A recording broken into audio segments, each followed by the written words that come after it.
broke. All right, no worries. All right, so you want to talk about Canada's Area 51? Well, anything you'd like to, but the main thing coming from church today is that they confirm that we actually live in enemy-held territory here. Okay, and we're being deceived by the ruler of this world and his minions. Like with lies. Fortunately, you, Andy, Timothy, next to me, and all the others that God has created and adopted as His own. Okay, He has infinite love. Okay, and He is there to protect us. Okay, as His children, literally His children. Okay. This upsets the demons, of course, of this world, because they've rebelled and they're not going to ask for forgiveness, right? But in the battle against good over evil, the way they're succeeding in fighting against God is through His children. Okay. If you persuade any of your children, Remember Khrushchev's words, we will destroy you through your children. Well, that's very true. And like any parent knows, their kids might do, bad things and good things. You still love them and praise them unconditionally, right? And just like the prodigal son, when he rejected his father, took his inheritance, and to make a long story short, he came back again, right? Because he was broke, down and out in his luck, and he asked his father just to take him back as a servant, right? But what did his father do? Something that God does all the time. He actually ran to his son when he saw him, okay? Didn't even listen to his, repentance, and embraced him, gave him a gold ring and took him back as his son. Of course, this upset some of his siblings and things like that, because they said, we have been loyal to you all this time, why are you treating this person, special, right? The thing is this, a parent, okay, is, like I said, infinitely loving and infinitely forgiving, like God is, okay? And, once you attack God by taking away, His children through deception, persuade him to go over to the dark side, right? God grieves at the loss, okay? Because He cannot and will not intervene because He has given us free will. Okay, we can do whatever we want, good or evil. There's consequences, of course, for our actions, but there's no, intervention by God because we have chosen our destiny. Okay, but once we realize that we have been deceived, and the goods aren't what we had bargained for, and just call in the name of God, the devil runs because he knows he's in deep shit, if I can mention that word, but that's how it is. I've just got We a have a, small story to tell. If you don't ask in life, you don't get. So it's a bit like with God. You know, a lot of people ask too many times, but one day I really needed God's help. Mhm. And I'm not a godly person. Now, this is what makes it more interesting. I wasn't a godly person, although I did the Ten Commandments. I wouldn't hurt people and try my best to help. But we had our children taken away from us a long time ago now, 2006. And I was at my wits' end, ready for anything, drink myself to death, anything. yeah, But I said to God, look, I don't know who you are. I don't even believe you exist. But if in the next hour, you give me a sign that you're really there. I really need somebody right now. And then knock, knock, knock on the door. It was the Jehovah Witnesses coming round. Said, I hear you wanted to know about God. Oh God, I nearly fainted. Yeah. Well, we have to be careful when we pray, because when we pray audibly, okay, the demons of this world can hear us. When we pray silently, okay, the demons can't understand what we're saying in a silent prayer, right? That's interesting, but I'll give you an example, Andy, before I sorry. forget. I was speaking to a friend the other day, right? And she thought that God finally answered her prayer to be able to actually be with her brother, even for a little while, who had died. Okay, and she gets this vision, this voice, and it says to her, "I love you all the way to the moon." Okay, and she thought, only my brother told me that. No one else would know it, right? Okay. So she actually did dialogue with this person, who eventually proved not to be her brother. It was a demonic deception, right? And we have to be careful, okay? Because they're not only deceivers, liars, but also murderers too. And we have to test the spirits. It's even in the Bible. Like one example at a monastery, a very, a friend of mine who became a monk, because science didn't answer all the answers to his questions and things like that. He became a monk, right? But because he had a scientific, spirit or background, right?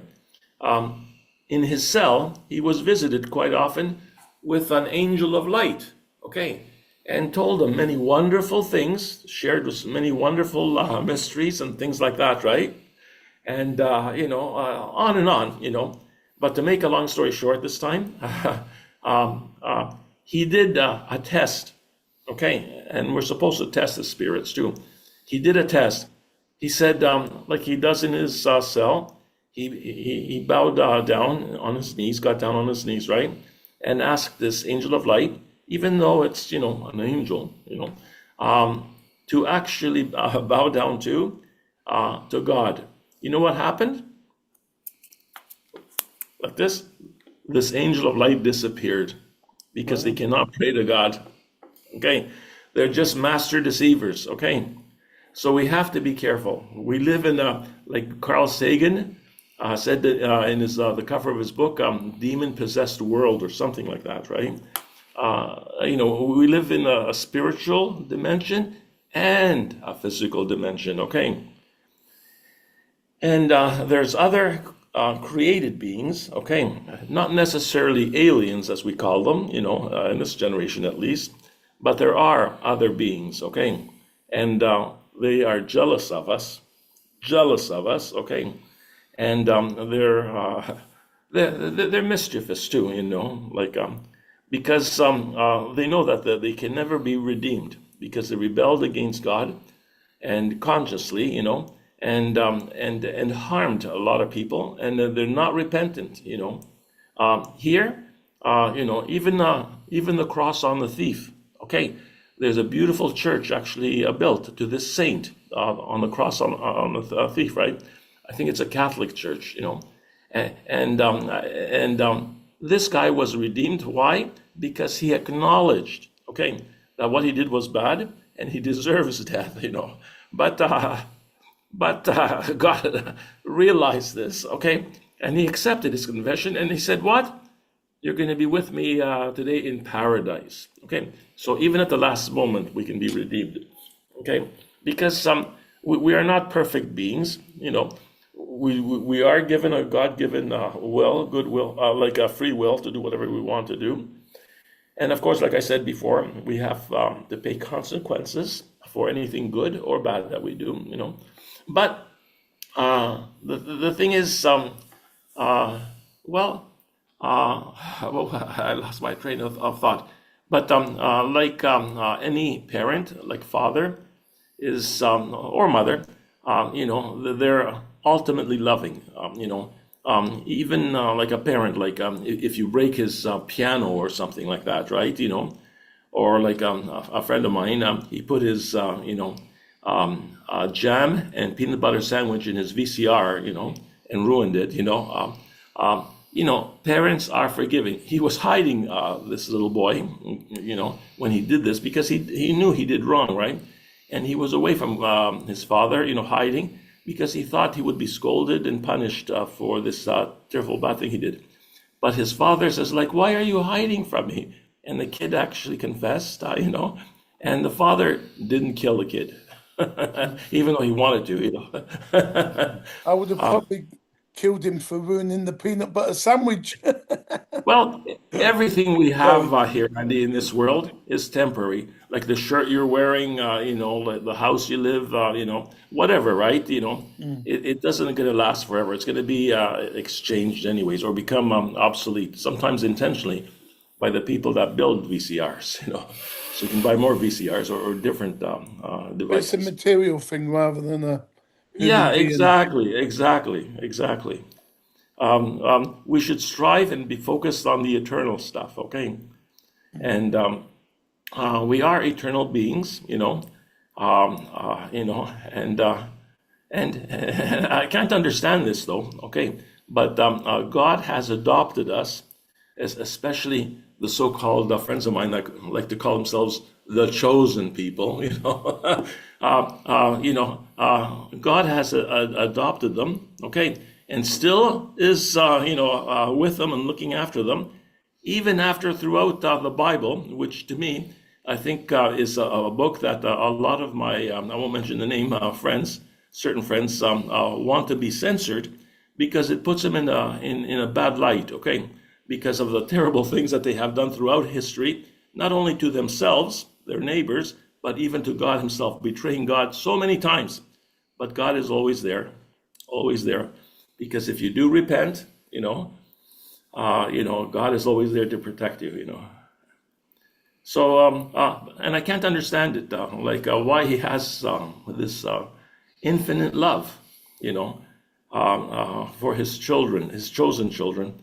And I tend to agree with the devil, not, like the saying, sympathy for the devil. I can understand the devil because he says, I was one of his first creations, a greater creation, better than man, and, I've never betrayed God, always was loyal to him, except when, they rebelled. And one of the reasons they rebelled is because they said, like, why did God actually chose this faulty, person, man, that was made in the image and likeness of the Father, okay, as his child, and continues to protect them. He's so undeserving, right? And I have to agree with the devil in that part, okay? Like, we are very undeserving, okay? But we are still God's children. And I'm not going to argue against God and say, you made a mistake, God, but that's the way it is. That's the way it is. Yeah. Yeah, no, I mean he's a nice person to get to know, but Oh, yeah. he does allow all these wars, Oh, yeah. which isn't good, and there's real people getting really killed, and Yes. real people starving throughout the world and so on. It doesn't seem fair, to the poor people. No, I And know. But there's good Andy, authors writing books, and he's not letting them get the yeah. recognition they deserve. But God has conquered death. So there's no sin you can do, okay, that cannot be forgiven, including killing your fellow man and doing other things like over here Timothy's eating, and I'm starving, if they starve other people's, even that is forgivable by God, So because he has power over everything, including life and death, no loss is permanent to God, But with like I said, with our free will, if we chose to go over to the dark side and are seduced by the devil because he's a very clever person, then, well, sometimes we'll have to end up paying the consequences of our decisions, But one thing is that God's door is always open, like I knock, and, if you let me in, I'll sup with you, like have supper with you, and, do everything with you, because he is like a parent, but only humans can kick him out of their lives, outside the door and leave him there, And if you're a little bit mystical too, you'll actually realize something that even Christians are and religious people are not aware of. The kingdom of heaven, and speaking as an astronomer, a scientist, is not somewhere out there or there or there. It's actually in our hearts, okay? And that's where the kingdom of heaven is actually, At least this is according to the Orthodox teaching, I And believe that's but once God is in there, he doesn't share his dwelling with the devil or bad people, So we can't invite bad people in there anymore, Anyways, very interesting. I'm just giving you my views. Like I don't claim to know everything about astronomy or about mysticism or religion or whatever, right? But having worked with things like alien abductions and UFOs and things like that, after a while, you get to see patterns, and you can deduce things that other people overlook, including falsehoods that were presented in Spielberg's new movie, Disclosure Day, This is interesting, Andy. I was shocked that this movie was not what it purported to be. Yeah, are you familiar with this movie, Disclosure Day? Not the movie, no, but I was thinking along the lines of, them circles they put in the fields. Is that real or is that fake? Crop circles? Well, Yeah. they're real, but they're not made by other, I call them ultra-terrestrials because it includes lots of things, like beings from other worlds or other dimensions and things like that. But, and in Britain, some people have become now infamous because they actually have gone public and they actually showed and told the people all the crop circles that they made and how they did it exactly, and were able to reproduce it, And nowadays at York University, where I was working, we have something called GPS, right? And we were able to make in one day, agroglyphs, I think is the name that they turn for, like artwork in crops and things like that, So in our fields of dandelions and things like that, we actually produced detailed portraits of famous people, okay, that extended an entire football field, okay, amongst the dandelions and things like that, but was actually made with the help of GPS, so they know exactly where to stomp on or remove the flowers. And they did it all in one day, in less than a day. So we have the technology to do it now. We don't have to say aliens must have done it, Anyways, I don't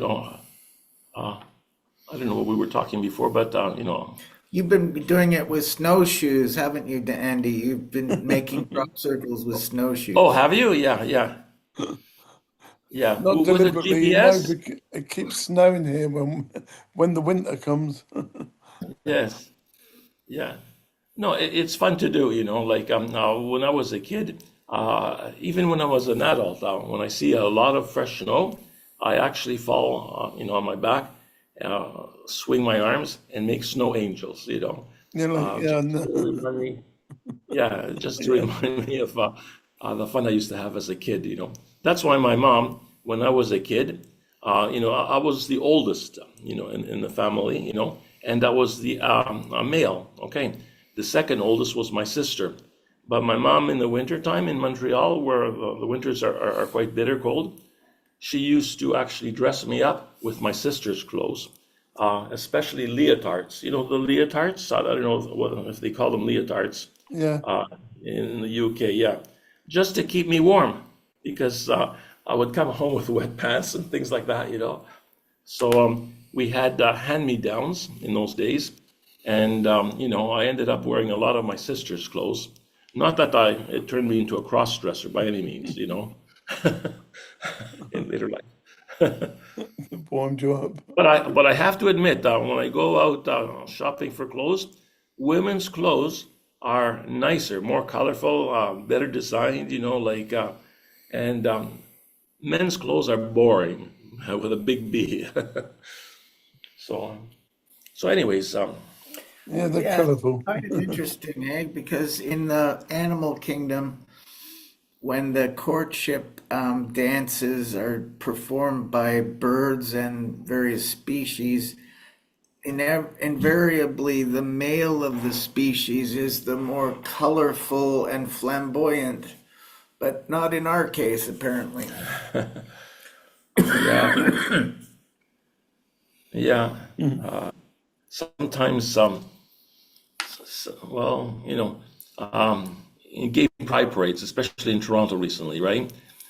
Some people described men that would be flaunting their junk, they call it, okay? And, you know, I wasn't too impressed when I saw actual pictures that were published, you know, because it's not considered pornography or offensive if it's from a gay pride parade, because people have the right to express themselves in any way they want, right? But, you know, but to be honest with you, I'm not impressed by the male anatomy. If I do want to see something, some other junk that's really not junk, you know, I just look at myself in the mirror after taking a shower, you know, and I go, you know, you know, no one better than me, you know, and like a gift to women, if I had any women to be gifted to, you know. Unfortunately, I don't. I'm still single, you know. Wow.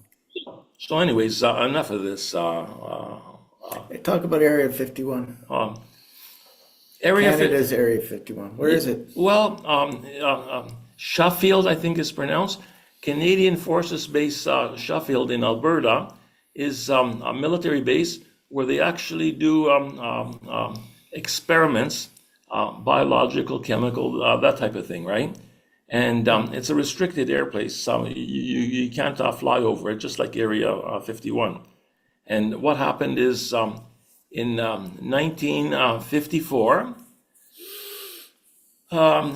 Canadians actually made contact with the occupants of two satellites orbiting the Earth, 300 and 600 miles above the Earth, right? They made contact with the occupants, okay? The Americans freaked out, and so did the Russians. In magazines like Aviation Week and Space Technology and things like that, there was a lot of excitement that, oh, the Russians or the Americans were the first to actually put satellites over the Earth, you know, because when you have satellites over the Earth, even though you're thousands of miles from your host country, you know, you're just only a couple hundred miles above the Earth. So essentially, you can spy on everyone, you can bomb everyone, you know, you can do whatever you want, you know. But it turned out that they were not, apparently, they were not Russian or American, okay? But they were, from what I call, ultra-terrestrials. They claim to have been from another planet, you know, and they tried to make contact with Earth because they were upset with some of the activities that we were doing here on Earth, well, especially with nuclear weapons, you know. And they tried to, more than once, to actually land in Washington, D.C., okay? And they were fired upon by their planes, American planes, you know. So they didn't actually make contact. That's why movies in that era, from the 1950s, always depict aliens trying to land in Washington, D.C., because a lot of movies are actually based on factual cases, you know. But here in Canada, we gave them permission. Louis Saint Laurent who was the prime minister at that time, got a small group of the military and the RCMP, and they gave him the authority to actually launch this secret project, okay, to actually allow these occupants from these two orbiting UFOs that were orbiting the Earth 3 years before Sputnik, before the first satellite went into orbit, and make contact with them. But we had to make a promise that they could come and go whenever they want, And they landed, and the details of the encounter, face-to-face encounter, just like the details with Eisenhower, who made a similar encounter too with aliens, are still classified to this day. Not even disclosure will release it. I've actually tried to release our government to release not only the details of this particular project, contact with the E.T.s, or non-human entities, and also lots of other projects, like, there's too many to list, but other encounters with crash retrievals and encounters with other non-human entities. We've had a Roswell type incident up here. Oh, yeah, definitely, and Canada became a leader in actually a lot of the hardware and technology that they actually acquired at that time. But here's the thing. I was working for the National Research Council, and I presented this information, and I wanted to have like an exhibit made, of all this information that we have, at a photographic museum in Ottawa, right? And they were receptive to that idea. But when I requested the actual documents and pictures and things like that, the archivist that entertained my ridiculous request, came back to me, and he says, we can't release this information. He says, not even an act of parliament can actually release this. And I said, but why? A lot of these cases happened a long time ago, right? It has nothing to do with national security. The archivist told me three things. He says, first of all, the projects are still undergoing. It involves not only Canadian, but foreign corporations and governments. Wow. And the entities, okay, don't want to be let known to the public just yet, So Spielberg made, an attempt at disclosure by putting out this new movie, and he's a good storyteller. Are we still on the air, by the way? Yeah. Okay, yeah. Yeah, you're still there. Yeah. He's a good storyteller, but he's also aware of many other things too. Not only about E.T.s and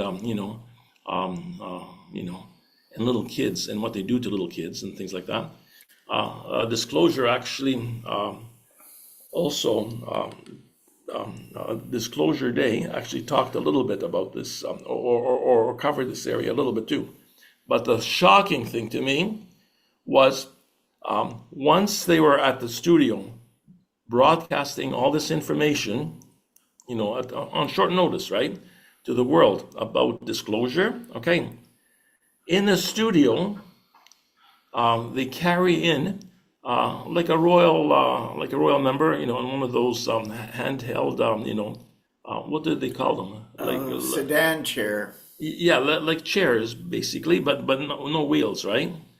And they bring it into the studio, and they uncover the person, seated on the chair, and it was none other than Moloch, in my opinion, anyways, from my understanding, which is the god of this world that a lot of people, the elite, actually worship, And so the movie comes to an end. And I thought, what a way to end disclosure, when you disclose everything, and then you actually have the ruler of this world that shows up in a TV studio. and then it ends. That's the disclosure right there. Yeah. So it's a satanic project, So apparently. basically, he gave out spilled the beans, Spielberg. Unless he edits that movie and cuts out the last scene, basically he spilled the beans. Okay, that not that they're not aliens out there. There may very well be a lot of things out there that we're not aware of, right? And there could be multiple explanations for what we see. Okay, but the main man in charge, so to speak, on planet Earth, is this guy that they brought in his chair, high chair, Moloch. Moloch. Yeah, like a demon. Anyways, I could tell you more, but again, I don't want to spoil the movie for you. Have you seen the film Metropolis? No, I haven't seen that one. This is a silent film, very well made, going back to something like 1914. And this film Metropolis features scenes with the human slaves clocking in and going to work, and then the other group of humans leaving after checkout time, going the opposite way. And in one scene, these bound and fettered slaves are pulled up the stairs of this monument, and at the top of the monument there's this monster with its jaws open,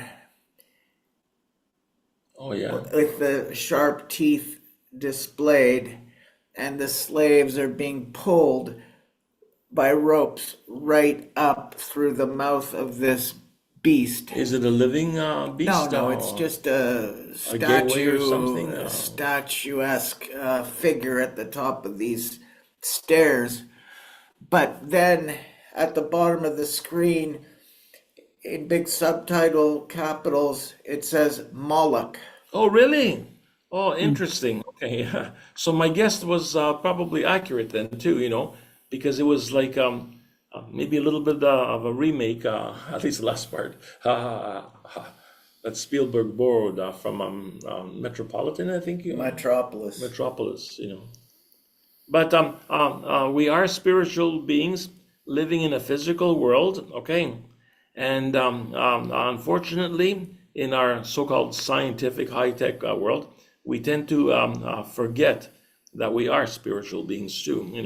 We're slowly recovering this because with AI and things like that, it's becoming such that we realize that there's a dimension beyond our comprehensions, and above us that basically is probably the first steps in forming a religion, okay, a new religion, an AI-based religion too, because we have AI that's become all-knowing, all-powerful, and hopefully benevolent. Is that the word? Benevolent. Benevolent. But the people that program it and create later versions and things like that could actually